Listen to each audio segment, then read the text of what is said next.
Kapatid, excuse me, anong office ka dito? Sa license custodian, sir.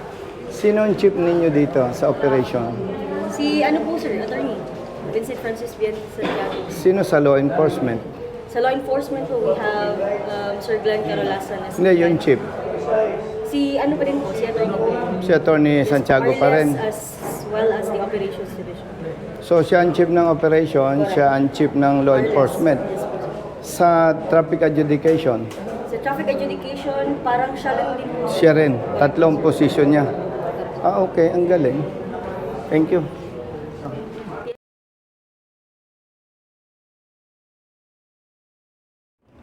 Ang LTO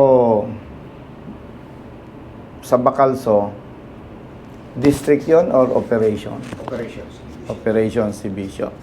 Sila po ang nagmamanage sa operations ng enforcement. Enforcement services and adjudication.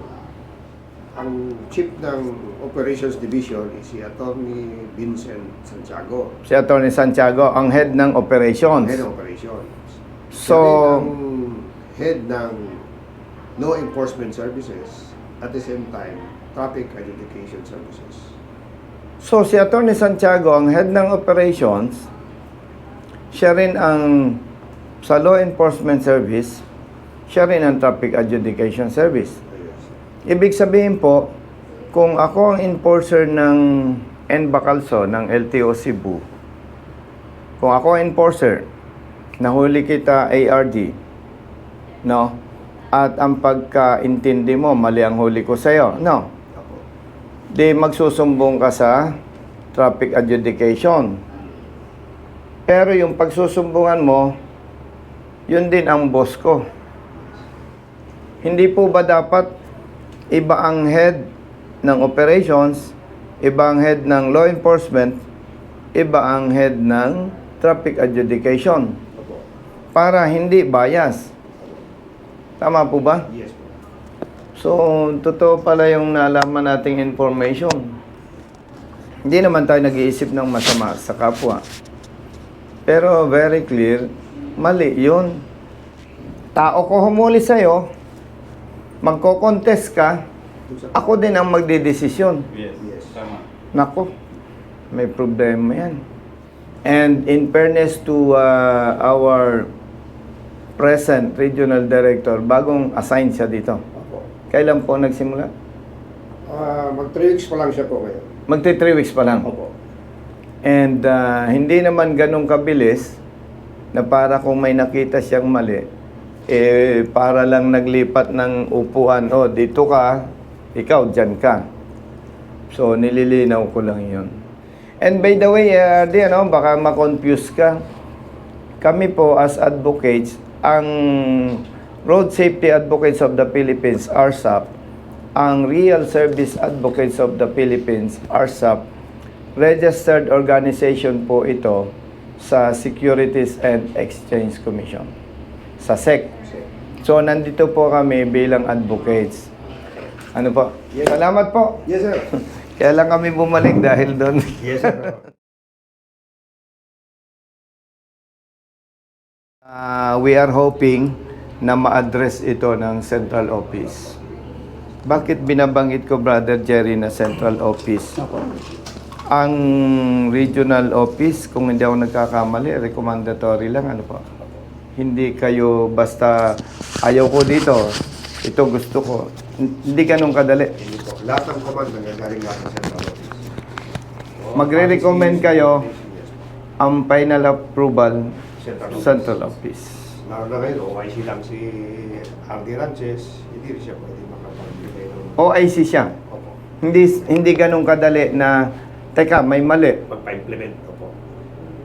Lagyan mo dito ng ganito, lagyan mo dito, ilagay mo ito dito. Yes po. Hindi ganun kadali Hindi ganun kadali. dahil OIC siya. Yes po. And at the same time, 3 weeks pa lang siya. Yes po. Ah, okay. Kasi po, hindi naman kailangang matalino para maintindihan na may mali. Parang kung ako ang chief ng operations, itong guidance ko, itong inyong susundin.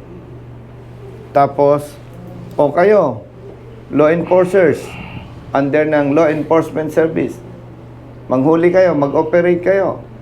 Basta aftermarket, hulihin nyo, impound nyo. Yan ang utos ko bilang head ng law enforcement. Ngayon, yung mga riders, nakita na may mali dahil dumaan sila sa PMBIC, pasado. Then, pinahuli ko, magrereklamo ngayon. Ay akong nag-utos. Alam nga namang paboran ko yung rider. Sa ngalan ng public service, dapat iba yung chief ng operations, iba ang chief ng law enforcement, iba ang traffic adjudication. Kami naman hindi nakikialam. Ang gusto lamang po namin, hindi naman kawawa yung mga motorista na bibiktima ng maling panguhuli. And paglilinaw ARD, baka makarating sa'yo, hindi namin ipinagtatanggol ang kamote riders. Yung pasaway, maingay ang mufflers. Wala tayong pag-uusapan doon. As long as na tama ang ginagawa po ng ating lower office. Yes, sir. So, salamat po. Thank you po. At kami bumalik sa'yo dahil yung itatanong ko kay RD, wala siya. Kaya bumalik kami sa'yo. Salamat po. Thank you, sir. Bye-bye. Huwag ka nang mangamba, di ka nag-iisa. Basta nasa tama, may kakampi ka. Nandiyan si Colonel Busita. Nandiyan si Colonel Busita. Huwag ka nang mangamba, di ka nag-iisa. Basta nasa tama, may kakampi ka. Nandiyan si Colonel Busita. Nandiyan si Colonel Busita. Bilat sa init, minsa'y basa din ng ulan. Pawis na gumuguhit sa mismo ring katawan. Kadalasang sumisingit, pagod nararamdaman. Ngunit diretso sa pagpihit, kumalaman ng tiyan. Bawat daan ng masikip, pinipilit malusutan. Marating lang ang lugar na dapat kong puntahan. Maihatid ng pagkain, serbisyong nakalaan. Para sa mga taong kailangan kong pagsilbihan. Napili kong hanap buhay, makipagsapalaran. Magdamag man sa daan, puyat man ay tatatagan. Para sa pamilya ko na laging nakaabang. Handa akong gawin lahat, mabuhay lang ng marangal.